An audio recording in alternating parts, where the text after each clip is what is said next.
Well, up in Queensland, the proliferation of students being homeschooled has exploded since COVID. Let's go through some of the numbers. In 2020, in Queensland, you had 4,297,000... what the hell am I talking about? 4,297 students. I overinflated it there a little bit. Perhaps I need some financial education. That was 2020. You can see the numbers there on the screen. By last year, it had more than doubled to 10,048 students. One business, a private business that runs homeschooling curriculum up in Queensland, said that before COVID in 2019, he had 200 customers. By last year, he had 6,200 customers. Clearly, people are making the decision not to put their children in a school system that they believe is indoctrinating their children. Some of the other reasons that have been offered for why this is happening is that kids are suffering from anxiety post-COVID. What a surprise. You rip kids out of school in their formative years when they're learning about how to deal with other kids, how to socialise, what their place is in the world. You tell them they must stay at home because they're a threat to themselves and they're a threat to their parents and they're a threat to their grandmother who they're going to kill at 10 paces, so you cannot go to school. What a surprise that you would end up with children being anxious to go back there because they lost that touchstone that is so important in so many children's lives. I think it's twofold. It's parents saying, I don't want my children in a system that I don't think is teaching them the values they deserve to receive, and children who don't want to participate in the system because they've been actively encouraged not to be part of it because we had those stupid lockdowns. Well, on the values point, you know, a lot of people used to think the education system, the public system, was values neutral. And I think a lot of people, especially religious families, have woken up to the fact that the public system is not values neutral, especially when it comes to things like sex and gender. And so I know a lot of religious people who would never have considered homeschooling 10, 15 years ago and now are saying this is what we want to do with our children. But another factor that I think we should probably consider is so many parents now are working from home. It's become much easier to educate your kids at home, provides ultimate flexibility. And when you look at the cost of education, the results of homeschooling seem to be pretty good and it's not that expensive. So why wouldn't you? Oh, if you want far more intelligent children, homeschool them. They'll be leagues ahead. My mum homeschooled the younger kids. There's 7 of us, so I talk like they're almost mine. So with the younger kids, what we did was...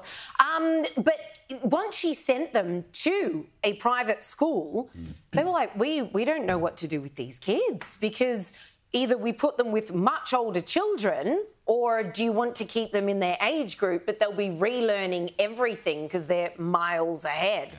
I mean, the very fact that people are coming out of state schools, and we know this from all the stats, the NAPLAN results, where we're ranked internationally, kids are not doing well. Even the ones that do graduate year 12, they're not intelligent, they're not well-rounded, they can barely read and write.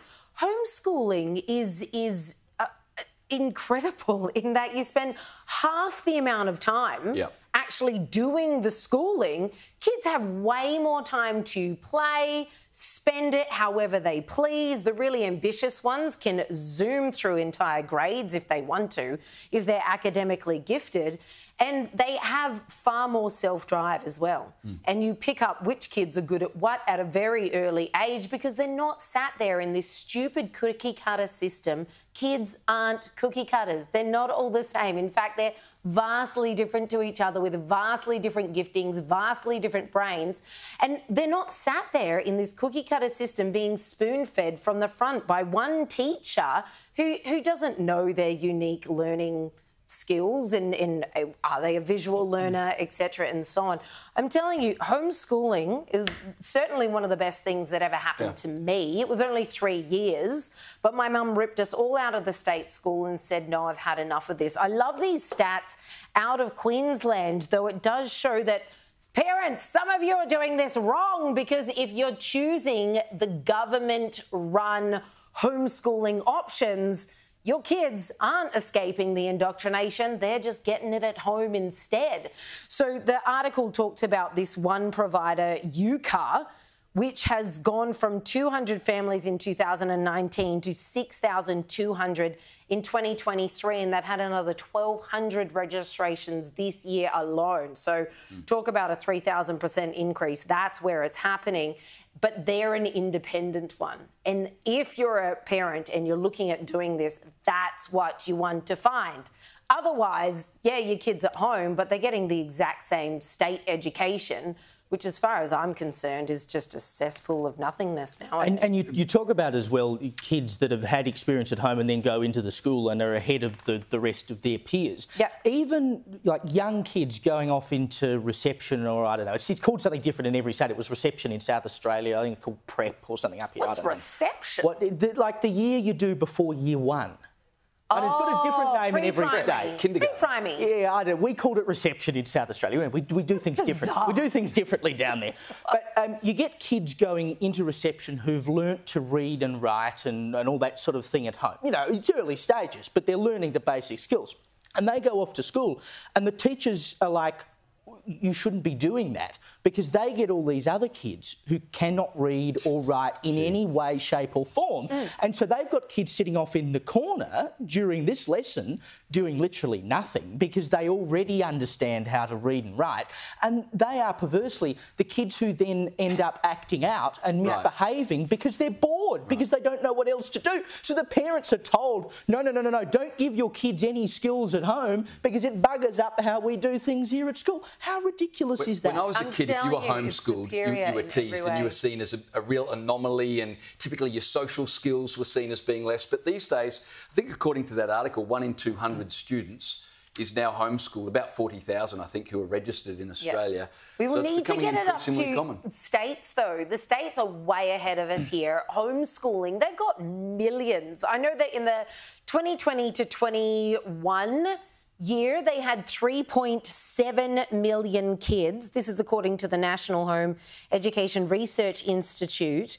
In May 22, it was almost 6% of the entire nation. And when you think of how many kids we're talking about there, that's a lot of kids being homeschooled, because parents recognise this is how you get well-balanced, well-mannered, much more intelligent, well-educated kids. And they get way more life experience in terms of they get to travel with their folks, if that's what the folks want. They get way more of an experience of being a kid. They don't have this 9 to 5, but in school mode instead of work, and then they're chuffed off to work. No, they actually get to be kids, help their parents out on the farm if they're living in a rural type situation. I just think it's brilliant. It really is, on every single scale.